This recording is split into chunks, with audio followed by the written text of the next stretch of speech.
Alright, so I've been thinking about it. I come across a lot of different pieces of information, most of which I guess I believe. The most notable being that different vibrational frequencies are responsible for changing the crystalline structure of liquids and gases in the air, and that something as simple as the magnetics of the brain are actually able to translate meaning in the form of geometric structures into their surrounding environment, which is fucking cool. Um, so in other words, you can kind of detect what other people are thinking, and they can detect what you're thinking. And there may, and this is more of a, probably a stupid idea, but there may not be any real tangible limitation upon the placement of thought. It may be that thought does not have a boundary as in space-time, but rather that it could just be wherever the imagination leads one to imagine. Um, that's probably bullshit. It's probably more limited in terms of to a specific area.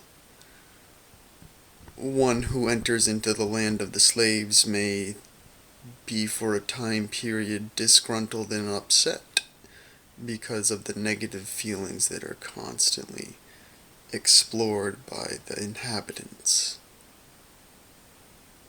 Nevertheless, it occurs to me that there is still an issue, that things are not right. And I pause and I think to myself,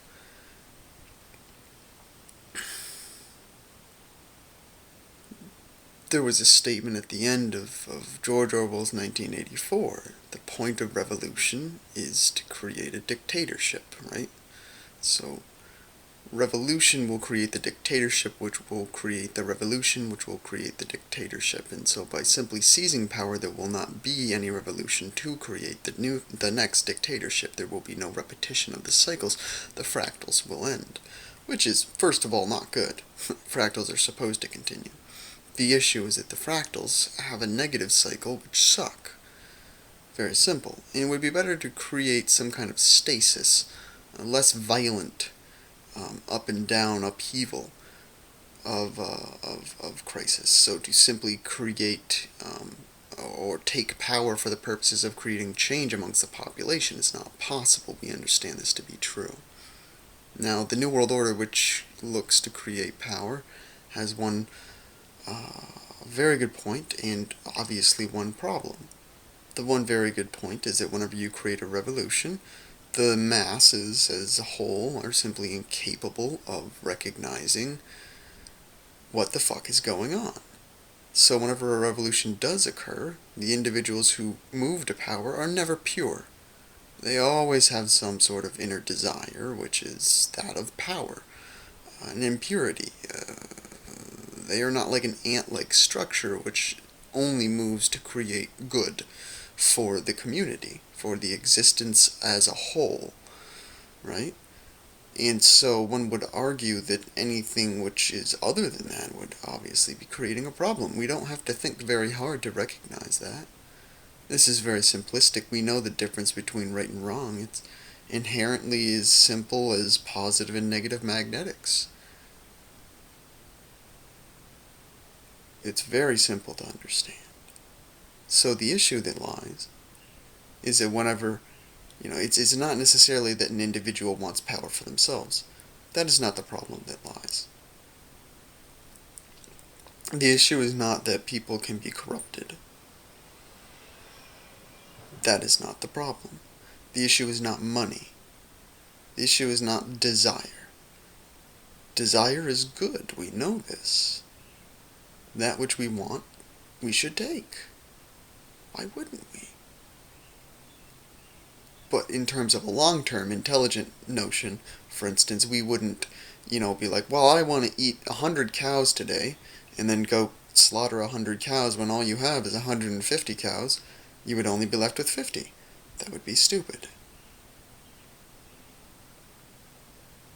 We would take what we need. but never hesitate to take what we need when we need it. That's all my point is. So the idea is that whenever a revolution comes, the people who sparked the revolution initially, they know what is best. They do. Unfortunately, the masses which follow next never seem to know what to do. They are a blight, a plague.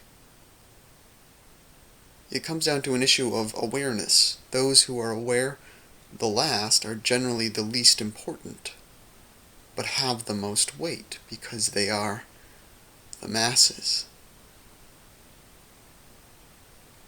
So the issue is not that a revolution is a problem, that change is bad. The issue has always been and always will be the population. That is the problem.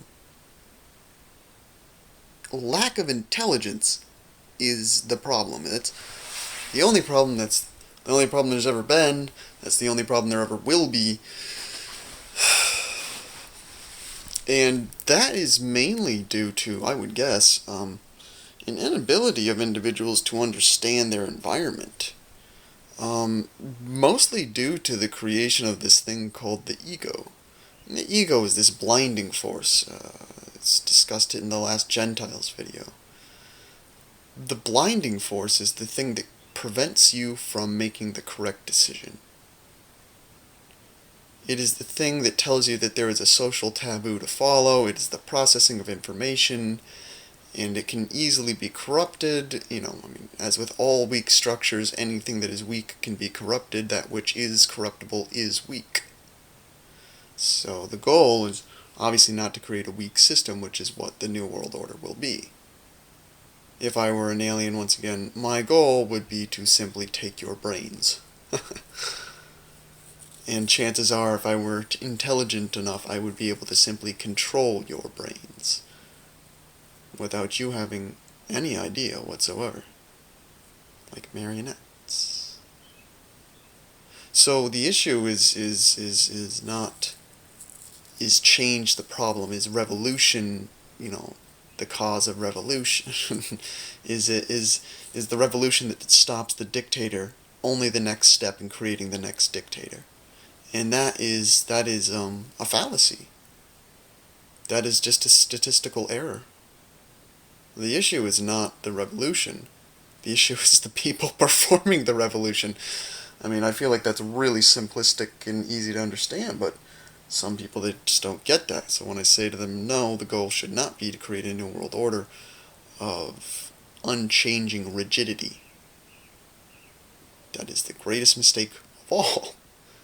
Because that has no strength. Something that is strength is something that is pliable yet sturdy. Kind of like wood. Very rigid, but still capable of fracturing. And above and beyond that, capable of regrowing once it fractures. So, there's always that. But more important than that, it would be that a very strong form of hard rubber would be tougher than glass.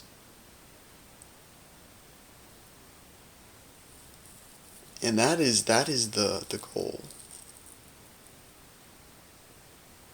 The problem is when something seems hard on the outside, to the initial shallow observation, it is typically extremely weak to any kind of impact. And so if you want a new world order, it's got to be something that you know inherently is also good. You may dislike this notion. You may be obsessed with evil. You may live your life like an angry fuck. I don't know. But as with all things, it's very simplistic and easy to understand. Good creates strength and power. And literally the techniques used to brainwash the population and destroy their awareness and their mentality and everything utilizes this very message. So to assume that a New World Order would stand all on its own without any kind of flexibility. I mean, have you not seen what music does to water? Is that not what Fukushima was about? Is that not how the structure of the world has been created? One of extreme rigidity and lack of flexibility. Look at the minds of people, how open and aware, how much can they change? None at all. They're like a rock, a machine, locked. And we would consider them weak for that, wouldn't we? Then why would a global system that does not unlock itself ever have any more success? I cannot understand that. I don't know. Anyways, we live and we learn, but I would predict that a New World Order that is as the pages I have read here, and as the intentions and designs of the individuals who would ever listen, would fail. Miserably. In that it would hold up for a time period and seem as if there was nothing wrong. But once a certain threshold had occurred, or had been broken, a fracture would create that shattered everything. And in order to have strength, you want a place that shatters once, does not continue, and then fractally explodes into other little areas of weakness. So that no one fracture can just continue in a straight line. And in order to do that, you have to create what we would call good. Fractally, geometrically, we call it fractals. They are good. We look at phi, we look at Fibonacci, and we see the repetition over and over again. These are good. But what we want are good fractals, not bad ones. And the number one problem comes down to a base unit of how do people perceive.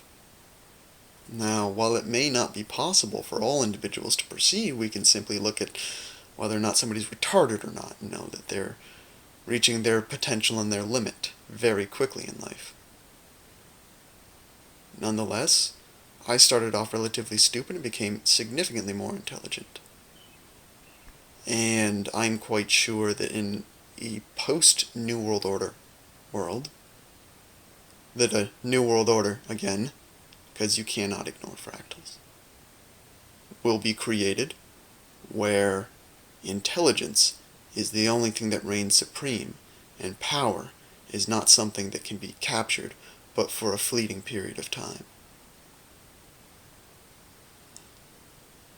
Unfortunately, we are going for a time, and pause and hesitate and note that when we look at tournaments of poker, and we look at tournaments of Counter-Strike, I assure you that it is the same individuals who arrive there time and time again.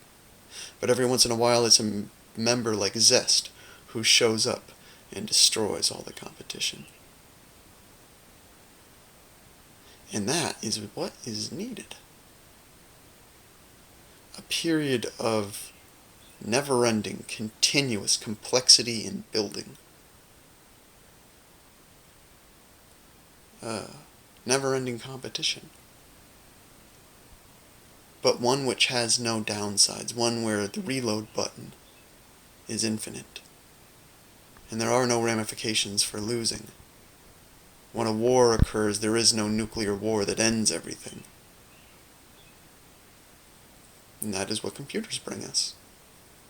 So before this video ends and my 20 mark is hit, I will simply say, I understand the vast majority of the population is too stupid to live. And I agree. But to assume that the same pattern of subjugation that occurs now should continue in the future is to ignore the very premise of that which was able to destroy your enemies.